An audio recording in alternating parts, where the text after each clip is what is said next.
اپنے ہاتھوں سے بنایا ہوا جو نہ نفع پہنچا سکتا ہے نہ نقصان پہنچا سکتا ہے، ایسی چیزوں کا ادب کرنا، اس کے گرد طواف کرنا، اس کے گرد جانوں ٹیکنا، اس کا جو ہے وہ ادب کرنا، یہ اسلام کا جو اتنا عظیم ہیرو ہے ابراہیم، اس نے بتایا کہ یہ نہیں چلے گا۔ جو چیزیں آپ کو نفع نہیں دے سکتی، جو چیزیں آپ کی اپنی بنائی ہوئی ہیں، ان کا ادب کیا کرنا۔ لیکن ہم دیکھتے ہیں کہ جو لوگ یعنی اتنے بڑے یعنی وارث ہیں، ابراہیم کے وارث ہیں، محمد کے وارث ہیں، علی کے وارث ہیں، حسین کے وارث، یعنی ہم ان کو دیکھتے ہیں، اور باقی بھی صحابہ کرام بھی سارے جنہوں نے شرک کو چھوڑ کر ایک خدا کو مان لیا، جو ان کے نام لیوا ہیں، ان کے اندر اب طرح طرح کی بدعتیں، شرک اور غلوب اور جو ہے وہ ان کے ہاں جو ہے وہ پایا جاتا ہے۔ اپنے ہاتھوں سے بنائی ہوئی چیزوں کا ادب، اگر ہمارے ہمسایہ ملک میں جہاں بت پرست ہیں، اگر وہاں پر اگر ایک جانور کو، ایک گائے کو انسان سے زیادہ افضل سمجھا جانا شروع ہو گیا ہے، یہ ہوتا ہے بت پرستی کا نتیجہ، کہ انسان بے بکت ہو جاتا ہے، اور یہ جو چیزیں جو ہیں جن کو آپ نے اپنا الہ یا مقدس جان لیا ہے، انسان کی تقدیس ختم ہو جاتی ہے، ان چیزوں کی تقدیس ہم اس اپنے ملک میں دیکھتے ہیں، بعض گروہوں نے جانوروں کو ایسی پوجا پاٹ انہوں نے شروع کر دی اس کی کہ انسان پیچھے رہ گیا ہے، اور اس کا جو ہے وہ ادب کرنے لگے ہیں۔ انسانوں کی لاشیں پڑی رہتی ہیں اور یہاں بعض کا جانوروں کو دفنانا شروع کر دیتے۔ ہم دیکھتے ہیں اپنے ہاتھوں سے بنائی، ابھی حال ہی میں ہم دیکھتے ہیں کہ ایک گروہ ہے جس نے اس طرح سے علماء کی توہین کی ہے، مدارس کی توہین کی ہے، جس نے بالکل ایسے نظریات کا اظہار کیا ہے کہ جو بالکل دین کے نظریات نہیں ہیں، اور جو یعنی جن کو دین کا بالکل سرے سے پتہ نہیں ہے، وہ کھڑے ہو کے دین کے جو ہے وہ ترجمان بن جاتے ہیں۔ یعنی جن کو بت شکن ہونا چاہیے تھا اور بت شکنوں کا وارث ہونا چاہیے تھا، وہ آ کے اس طرح کی جو ہے وہ ان کے ہاں سے بت پرستی کے جو ہے وہ مظاہر دیکھنے کو آ جاتے ہیں۔ اللہ رسول نے بنائی ہوئی یہ کتاب ہے، عقائد کی کتاب بھی، یہ قرآن ہے، ہمارے عقائد کی کتاب بھی یہی ہے۔ اس سے ہٹ کے آپ کون سی عقائد کی کتاب جو ہے وہ وضع کرنا شروع کریں گے؟ اور قرآن جو ہے وہ بتاتا ہے کہ اللہ تعالیٰ کیسے توحید کے مسئلے میں جو ہے وہ غیرت مند ہے۔ اگر آپ کو توحید کے مسئلے میں آپ کے اندر غیرت نہیں ہے تو پھر کسی عقیدے پر آپ کی جو بھی غیرت ہے اس کی کوئی حیثیت نہیں۔ قرآن کہتا ہے کہ انسان کو ہر گناہ معاف ہو سکتا ہے، لیکن شرک جو ہے پروردگار کہتا ہے وہ ہرگز معاف نہیں ہوگا۔ تو ابراہیم کے اس طرح کے عظیم الشان کارنامے سے ہمیں یہ سبق ملتا ہے کہ ہمیں سب سے پہلے غیرت مند توحیدی ہونا چاہیے، کہ ہمیں اپنے پروردگار پر جو ہے وہ ایمان لانا چاہیے، اس کی توحید پہ ایمان لانا چاہیے۔ کوئی نبی پاک نے کہا لا الہ الا اللہ کہو اور فلاح پا جاؤ، قولوا لا الہ الا اللہ تفلحوا، لا الہ الا اللہ کہو اور فلاح پا جاؤ۔ یعنی اس کا مطلب ہے کہ سب سے اہم چیز جو ہے سارے نبیوں کا دین یہی ہے، لا الہ الا اللہ سارے نبیوں کا دین ہے۔ نبیوں کو ہم مانتے ہیں خدا کی وجہ سے، کیونکہ اللہ کے وہ نمائندے ہیں، ٹھیک ہے ان کی عظمتیں بڑی زیادہ ہیں، اگر ہم ان کی عصمت کو نہیں مانیں گے، ان کی عظمت کو نہیں مانیں گے، ان کے علم کو نہیں مانیں گے، خدا سے ان کے ارتباط کو نہیں مانیں گے، تو کیسے خدا کا پیغام ہم ان سے لیں گے؟ ان کے مقامات عالیہ سے کوئی انکار نہیں، لیکن یہ کہ کوئی چیز جو ہے وہ لا الہ الا اللہ کے مقابلے میں نہیں ٹھہر سکتی، ہر چیز اس کے پھر طول میں آتی ہے، یعنی اللہ کی وجہ سے آتی ہے۔ ہم نے آپ نے دیکھا ہوگا نبی پاک کی ایک انگوٹھی کی مہر بڑی مشہور ہے، اس کا چھپی ہوتی ہے محمد رسول اللہ جس کے اوپر لکھا ہے۔ آپ دیکھیں کہ نبی پاک کی غیرت توحیدی کو دیکھیں، اس کو ایسے لکھا ہوا اللہ کا لفظ آپ کو اوپر نظر آئے گا، لکھنا محمد رسول اللہ تھا لیکن اس انداز سے لکھا ہے کہ اللہ کا لفظ جو ہے وہ اوپر نظر آتا ہے۔ ہم دیکھیں امام خمینی جو ایک توحید پرست اور اس دور میں طاغوت شکن رہبر کے طور پہ سامنے آئے، وہ ایک کرسی پر بیٹھتے تھے آ کے خطاب کرنے کے لیے، ان کے اوپر لکھا ہوتا تھا کلمۃ اللہ ہی العلیٰ، اللہ کا کلمہ جو ہے نا وہ سر بلند ہے، آپ غور کریں کہ کیسے نبی پاک نے یعنی جب بت خود گرا سکتے تھے سارے وہ گرا دیے، توڑ دیے لاٹھی مار کے. ایک بت خانہ کعبہ میں اوپر تھا، اس کو گرانے کے لیے علی سے کہا یہاں پہ چڑھ جاؤ. علی نے پاؤں رکھے مہر نبوت پر، نبی کے حکم پر، تاکہ بت کو توڑ دیا جائے. تو اسی علی کے نام پر، اسی محمد کے نام پر، اسی کی محبت کے نام پر جو ہے وہ بت شکنی کو اس ملک میں جو ہے وہ فروغ دیا جا رہا ہے. اہل البیت کے مانو. کیا کہا آخری وقت میں امام حسین نے؟ بسم اللہ و باللہ و علی ملت رسول اللہ. ان لفظوں سے امام حسین کا تاریخ میں لکھا ہے سب سے پہلا لفظ، یعنی بڑے ہو گئے تھے عام بچوں سے، آپ نے دیر سے بولنا شروع کیا، اور آپ نے جو سب سے پہلا کلمہ کہا، نبی پاک ایک مسجد میں تشریف لے کے گئے اور آپ کو اتارا اور آپ کے ساتھ آپ کندھے پہ تھے اور اتارا نماز پڑھانے کے لیے، تو آپ کو ساتھ کھڑا کیا تو نبی پاک نے کہا اللہ اکبر. امام حسین نے کہا بے ساختہ اللہ اکبر.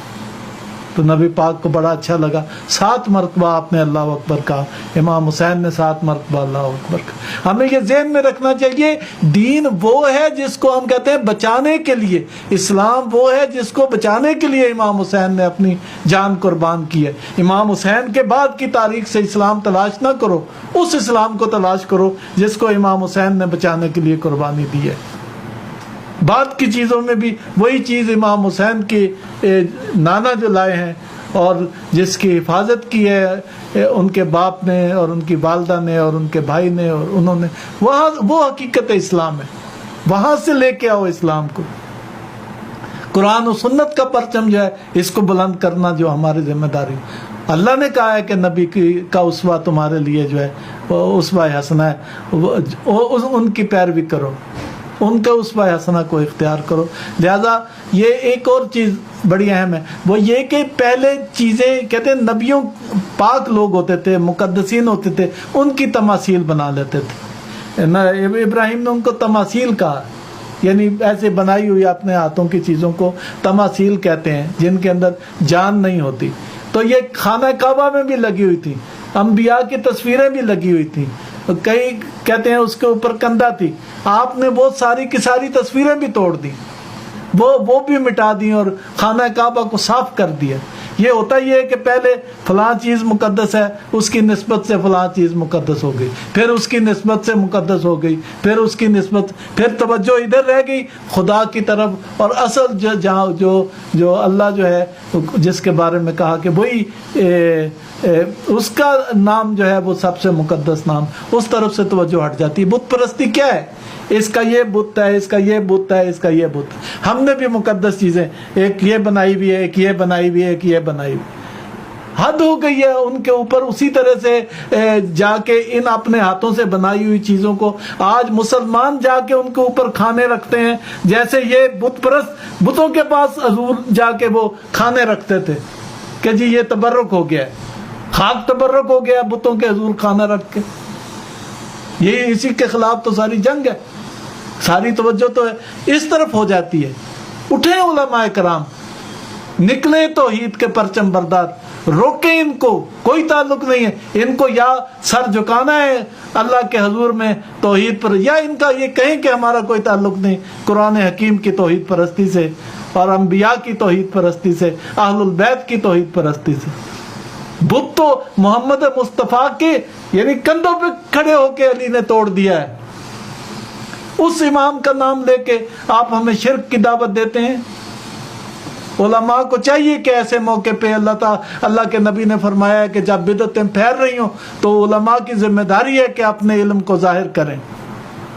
اس ملک میں بڑے بڑے اہل علم موجود ہیں. یہ موقع ہے کہ ایسے موقع پہ جب بڑی جرت پیدا ہو گئی ہے ان لوگوں میں جو شرک کے مظاہر کی حفاظت کرتے ہیں اور اس کو مقدس کرتے ہیں اور ان کو مربوط کرتے ہیں ایسی ہستیوں کے ساتھ جو توحید کے علمبردار تھے.